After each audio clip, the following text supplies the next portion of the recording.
Hello friends, welcome back आप सभी का अपने ही channel smart study class for you में बहुत बहुत स्वागत है। दोस्तों, आज की वीडियो में मैंने इंग्लिश न्यूज़ के 3 छोटे पार्ट लिए हैं जिनका हिंदी ट्रांसलेशन करवाते हुए मैं आपको इंग्लिश के लेटेस्ट कई सारे नए वर्ड सिखाऊंगा और कुछ इंपॉर्टेंट वाक्यांश आप सीखेंगे जिनको हम फ्रेज कहते हैं।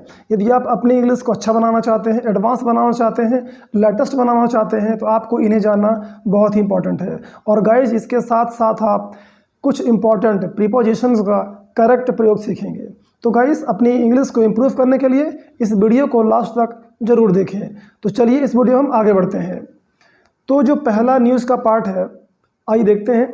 इसमें एक्चुअली क्या है कि टाइगर श्रॉफ के बारे में एक खबर आई थी कि वो किसी शूटिंग के दौरान घायल हो गए थे। ठीक है, तो इसी अफवाह को दूर करने के लिए टाइगर श्रॉफ ने अपनी बात को तर्कसंगत रूप से रखा और ये जो डाउट था लोगों का, गलत समय पे ये न्यूज़ आई थी इसलिए उन्हें बोलना पड़ा।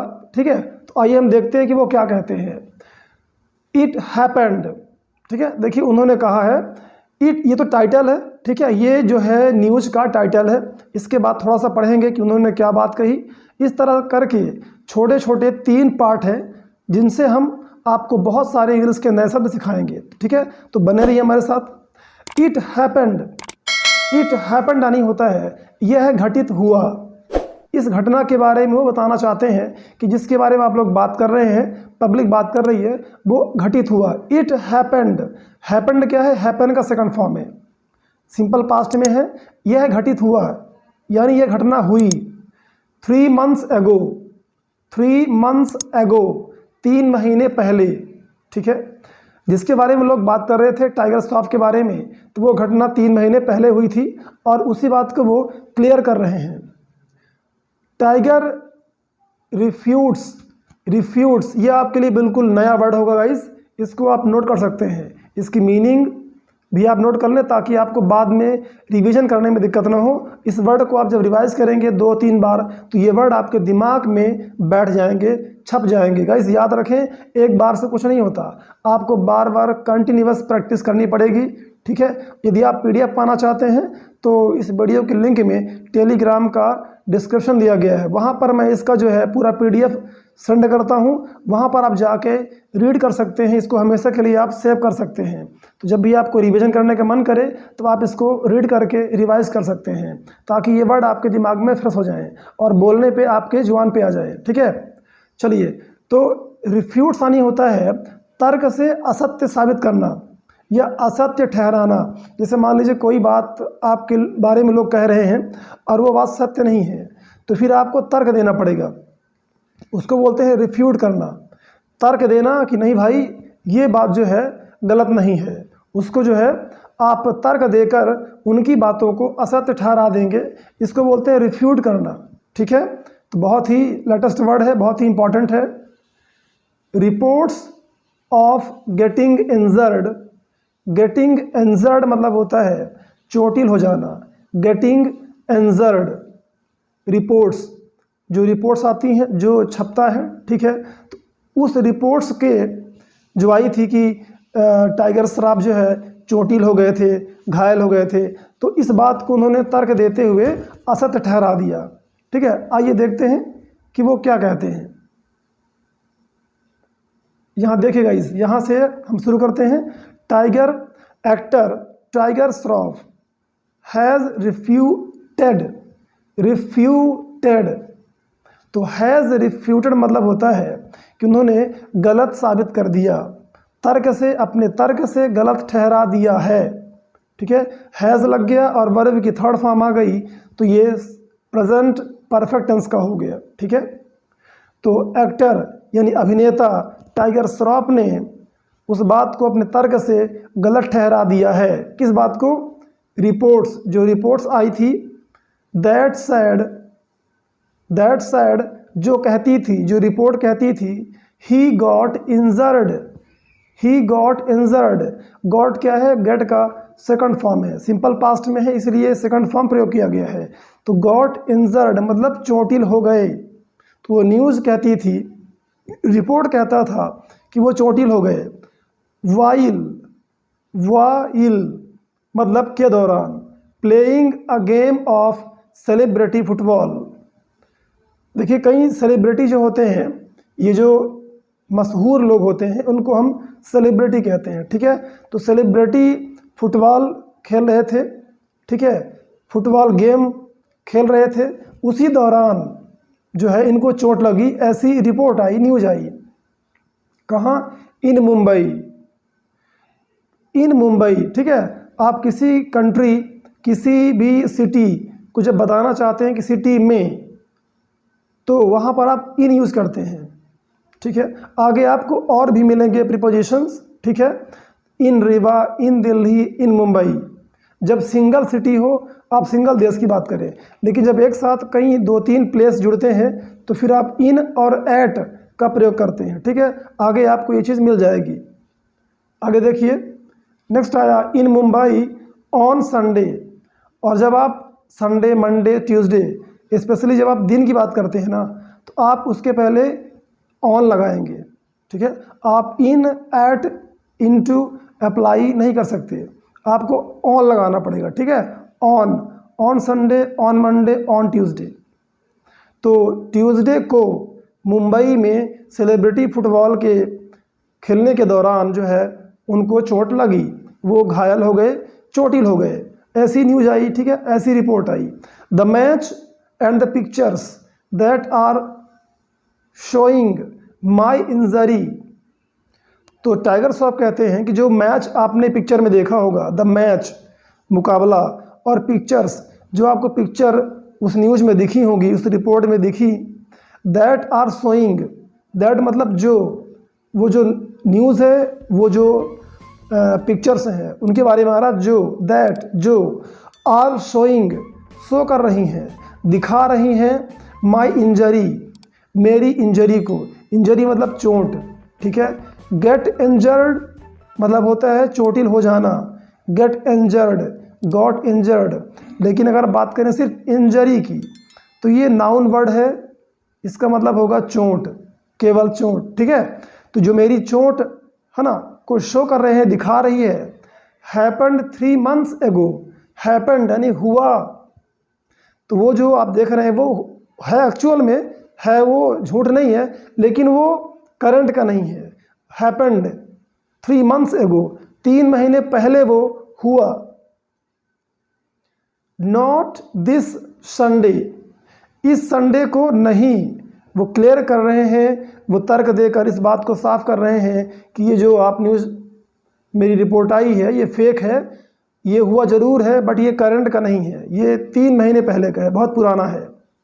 ही सैड, वह बोले, वह कहे, I am not injured at all, I am not injured, injured यानी चोटिल, ये एक एडजेक्टिव है, ठीक है, ये एक एडजेक्टिव वर्ड है, विशेषण है। वो अपनी विशेषता बता रहे हैं कि मेरी जो बॉडी है वो चोटिल नहीं है, मैं चोटिल नहीं हूँ। एट ऑल मतलब बिल्कुल नहीं। The alarmist reports are clearly mistimed, Tiger added, Tiger ने कहा। यहाँ पर एक वर्ड आया है ऐड, जब बोलने के सेंस में प्रयोग किया जाता है, वैसे तो ऐड का मतलब होता है जोड़ना, मिलाना, लेकिन एडेड कई बार रिपोर्ट आती है, न्यूज़पेपर में प्रयोग किया जाता है, इसका मीनिंग होता है कहा। एडेड मतलब उन्होंने अपनी बात में और कुछ कहा। तो आइए देखते हैं नेक्स्ट। अलार्मिस्ट यानी होता है भय प्रसारक, जो बात भय फैलाए उसको बोलते हैं अलार्मिस्ट। द अलार्मिस्ट रिपोर्ट्स, भय फैलाने वाली रिपोर्ट्स जो ये आई है, क्लियरली यानी साफ तौर पे, क्लियरली साफ तौर पे, मिस टाइम्ड है वो, मिस टाइम्ड यानी गलत समय पर हुई है। ये जो न्यूज़ आई है गलत समय पर आई है, ये घटना पहले हुई थी, अभी नहीं हुई है, टाइगर ने ऐसा कहा, ठीक है गाइस। तो ये पहली न्यूज़ का पार्ट पूरा हो गया। उम्मीद करता हूँ आपने बहुत कुछ सीखा होगा, ठीक है। आइए हम आगे बढ़ते हैं, अगली न्यूज़ को देखते हैं। इसी तरह से वो भी इंटरेस्टिंग है, आप उससे भी कई सारे नए वर्ड सीखने वाले हैं गाइस, ठीक है। तो बने रहिए इस वीडियो के लास्ट तक, आप बहुत कुछ सीखेंगे। आपकी जो इंग्लिश है एडवांस लेवल तक पहुंचाने का मैंने जिम्मा लिया है और मैं कंटिन्यूअस इस काम को करता रहूँगा। बस आप लोगों का मुझे प्यार चाहिए, आप बस लाइक करते रहें और इन वीडियोस को दोस्तों यारों को शेयर करें ताकि मेरा भी उत्साह बढ़े और मैं आपके लिए और अच्छे से काम करूं। ठीक है, तो चलिए दोस्तों आगे बढ़ते हैं।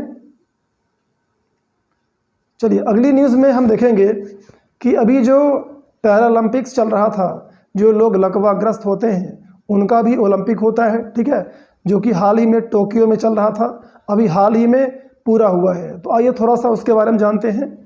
Who led the medal count at Tokyo Paralympics which ended on Sunday. आ गया ना, ऑन संडे, ऑन मंडे, अभी मैंने ऊपर आपको बताया था। हु मतलब होता है कौन। ठीक है, क्योंकि एक क्वेश्चन है, यहाँ पर क्वेश्चन पूछा जा रहा है कि कौन लीड करता है। लीड का सेकंड फॉर्म होता है लेड, जिसका मीनिंग होता है नेतृत्व करना या आगे रहना। जो जैसे लीडर होते हैं, जो लीड करते हैं वो हमेशा आगे रहते हैं। ठीक है, लीडर। तो हु लेड, कौन आगे गया। ठीक है, इसका मीनिंग ये होगा कौन आगे गया, यानी मेडल की जो काउंटिंग है उसमें सबसे आगे कौन नेतृत्व किया। ठीक है, ऐसा द मेडल काउंट, जो मेडल्स होते हैं गोल्ड, सिल्वर, ब्रॉन्ज, ठीक है ना, तो उसकी काउंटिंग में, उसकी संख्या में eight Tokyo Paralympics. Tokyo Paralympics क्या है, एक इवेंट है, एक घटना है, जो प्रोग्राम है, कार्यक्रम है, जो टोक्यो में हुआ। कहाँ हुआ, टोक्यो पर हुआ।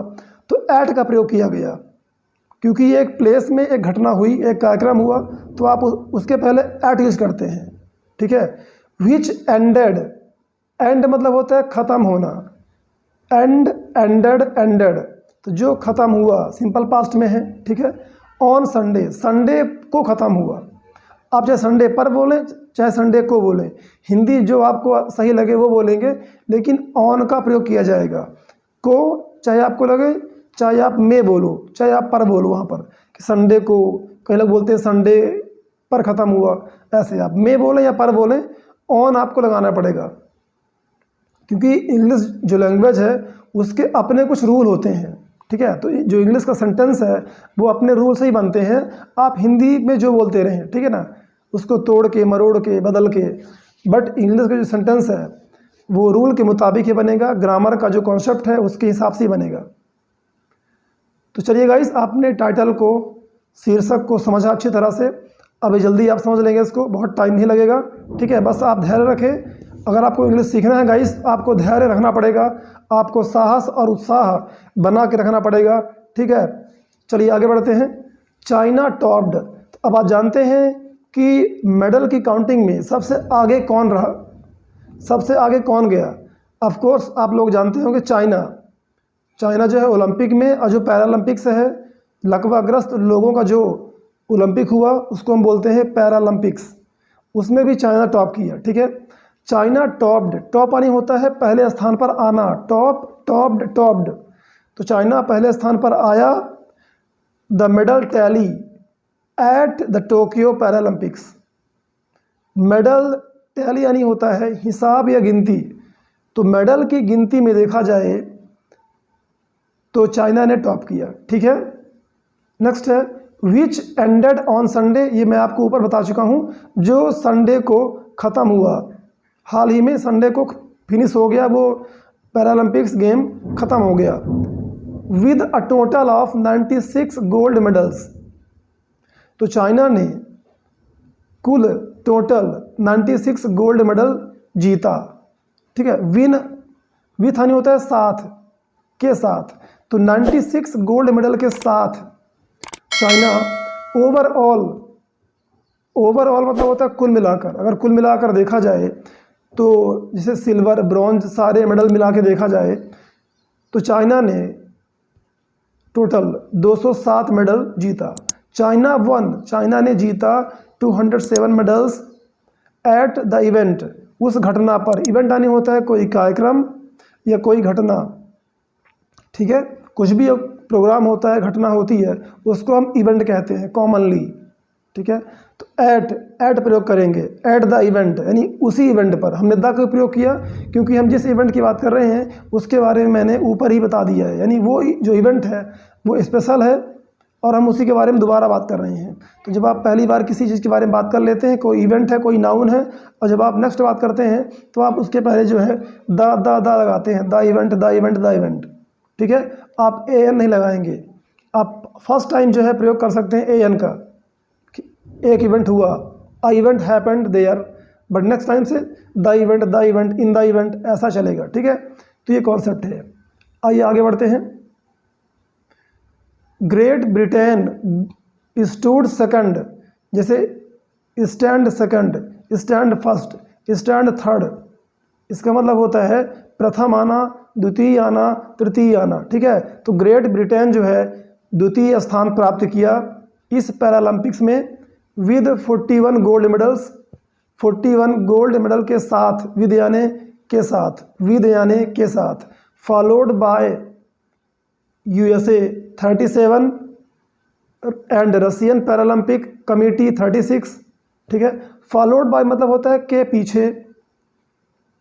पीछे, फॉलोड बाय यानी किसके द्वारा पीछे फॉलोड किया गया, USA के द्वारा, मतलब USA पीछे है, USA ने उसको फॉलो किया, उसके पीछे आया, पहले ब्रिटेन आया, पहले चाइना आया, फिर ब्रिटेन, फिर USA, ठीक है। तो फॉलोड बाय मतलब होता है के द्वारा पीछा किया गया, तो उसके पीछे USA आया, अमेरिका आया, फिर इसके बाद रशियन पैरालंपिक कमेटी आई। नेक्स्ट है, अब देखते हैं इंडिया का, कि इंडिया का कौन सा स्थान रहा। India ended the Paralympics at the 24th position with 5 gold medals.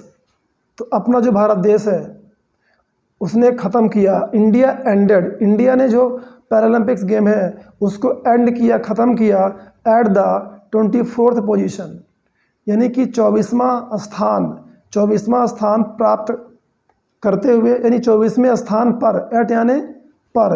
तो जब आप पोजीशन की बात करते हैं तो आप एट का भी यूज़ करते हैं, at first position, at second position, at 24th position, ठीक है। तो with 5 gold medals, 5 gold medal के साथ, विद यानी के साथ, ठीक है।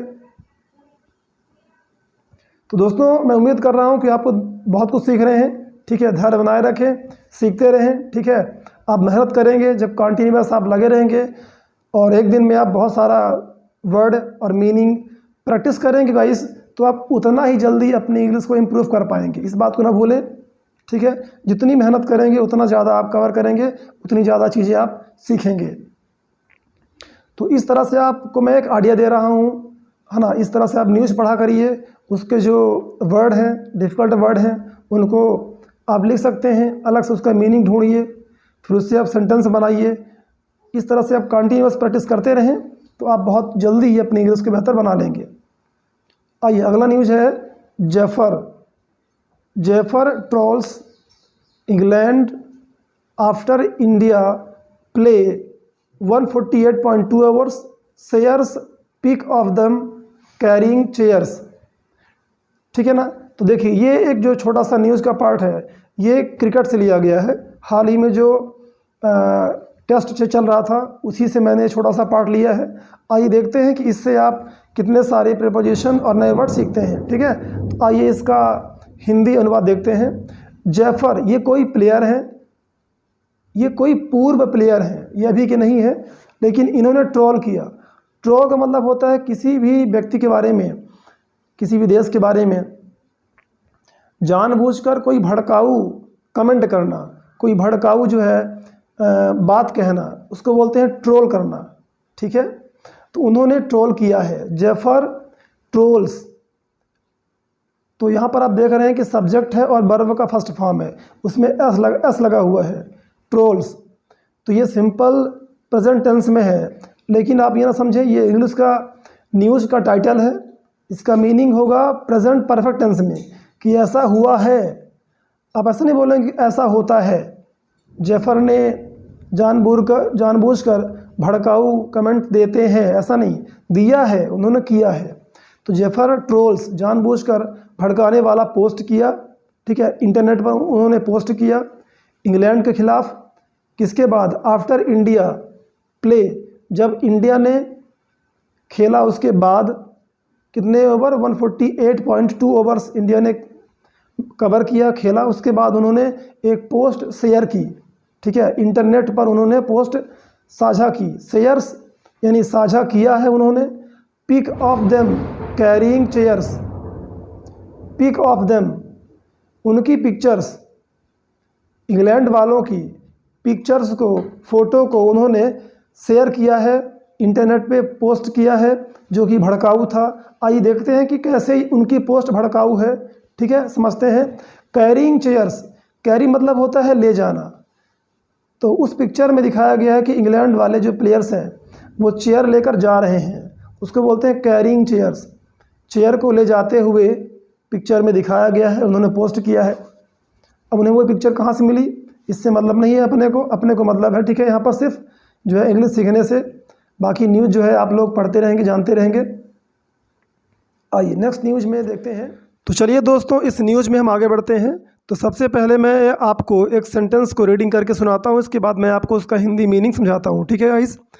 Farmer Indian opener Wasim Jaffer trolled England after India batted for a total of 148.2 overs in their second innings in the ongoing fourth test at Kennington Oval in London। तो ये जो टेस्ट चल रहा था वो लंदन में चल रहा था। लंदन, ठीक है, लंदन के किस शहर में, किस जगह में, कैनिंगटन ओवल। तो ये एक प्लेस है, ठीक है। इसके पहले एट प्रयोग किया गया है, आप यहाँ पर देख रहे हैं कि at Kennington Oval and in London.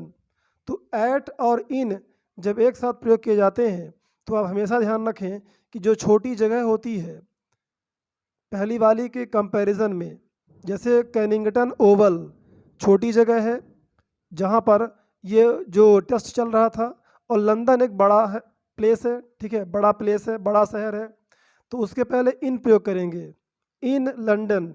लेकिन जो उसके पहले छोटा प्लेस है उसके पहले हम एट का प्रयोग करते हैं, ठीक है ना। At Kennington Oval in London, London में कैनिंगटन ओवल पर जो चौथा टेस्ट चल रहा, ठीक है, चौथे टेस्ट चल रहे, चौथे टेस्ट में इन यानी में, इन देयर सेकंड इनिंग्स, अपनी दूसरी पारी में, कौन, इंडिया, जो इंडिया के प्लेयर्स हैं, टीम है, वे अपनी दूसरी पारी में for a total of 148.2 overs, यानी करीब वो 148.2 ओवर खेलने के बाद, जब इंडिया इतना ओवर खेल ली, इसके बाद जो है हमारे पूर्व इंडियन ओपनर वसीम जाफर ने ट्रोल किया, यानी कि एक भड़काऊ पोस्ट किया। ट्रोल का मतलब मैंने आपको बता दिया है ऊपर कि किसी मतलब कि इंटरनेट में कोई भड़काऊ पोस्ट डालना, किसी पर भड़काऊ कमेंट करना, उसको बोलते हैं ट्रोल करना। तो उन्होंने इंग्लैंड पर ट्रोल किया आफ्टर इंडिया बैटेड।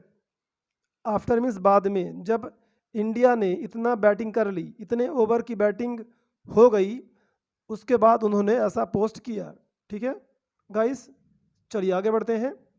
अगला हमारा सेंटेंस है, Zafar shared an old picture of England players carrying chairs and leaving the ground. तो आखिर उन्होंने ऐसा कौन सा भड़काऊ पोस्ट किया था, ठीक है। तो चलिए, जैफर ने शेयर किया, शेयर मतलब होता है साझा करना। जैसे हम लोग जो है इंटरनेट पे, फेसबुक में, इंस्टाग्राम में बहुत सारी पिक्चर्स, न्यूज़ शेयर करते हैं, तो उसको बोलते हैं साझा करना, हम दूसरों के साथ साझा करते हैं। एन ओल्ड पिक्चर, एक पुरानी पिक्चर जो है इंग्लैंड के प्लेयर, ऑफ इंग्लैंड प्लेयर्स, तो इंग्लैंड के खिलाड़ियों के, ऑफ यानी कि उनकी पुरानी पिक्चर, एक पुरानी पिक्चर, एन मतलब होता है एक, तो एक पुरानी पिक्चर को जिसमें कैरिंग चेयर्स, जिसमें जो इंग्लैंड के प्लेयर्स हैं वो चेयर ले जाते हुए, ठीक है, कुर्सियों को ले जाते हुए दिखाई देते हैं। And leaving the ground, leave मतलब होता है छोड़ना, तो वो ग्राउंड को यानी मैदान को, उस मैदान को छोड़ रहे थे, मतलब अपनी कुर्सी वगैरह लेकर, चेयर वगैरह लेकर वो ग्राउंड को छोड़ते हुए, लीव करते हुए जा रहे थे, ऐसा उस पिक्चर में दिखाया गया था। ठीक है, जो कि इंग्लैंड के लिए क्या था, भड़काऊ था। नेक्स्ट है England team walking back after fielding for almost 150 overs, Jaffer captioned the picture. अब देखिए यहाँ पर आपको एक बहुत इंपॉर्टेंट वर्ड सीखने को मिलेगा, जो कैप्शन है। ठीक है, कैप्शन शायद आप लोग न जानते होंगे। ठीक है, शायद आप में से कोई भी न जानता होगा, क्योंकि बहुत ही खास और नया वर्ड है। देखिए, कैप्शन का मतलब होता है शीर्षक बनाना। जैसे हम कोई पोस्ट कर रहे हैं, उस पोस्ट का हम एक शीर्षक देते हैं कि ये इसके बारे में है, इसके बारे में, कोई फेस्टिवल के बारे में, किसी सेलिब्रिटी के बारे में हम ये लिख रहे हैं, तो उसको बोलते हैं कैप्शन। ठीक है, शीर्षक बनाना, टाइटल बनाना। तो जेफर जो है, उन्होंने शीर्षक बनाया था उस पिक्चर को पोस्ट करने के लिए, जो कैप्शन लिखा था, शीर्षक बनाया, वो क्या था, यहाँ पर England team walking back, England की टीम पीछे जा रही। ठीक है, आफ्टर फील्डिंग, फील्डिंग करने के बाद, फील्डिंग यानी होता है क्षेत्र रक्षण, यानी मैदान जो होता है उसकी रक्षा करना। जब लोग फील्डिंग करते हैं, बॉल पकड़ते हैं, तो वो ये ध्यान देते हैं कि बॉल जो है इस क्षेत्र के जो बाउंड्री पर ना जाने पाए, है ना। तो फील्डिंग का मतलब होता है एक्चुअल में क्षेत्र की रक्षा करना, क्योंकि फील्ड यानी होता है क्षेत्र, ये मैदान, फील्डिंग उसी से बना है, फील्डिंग।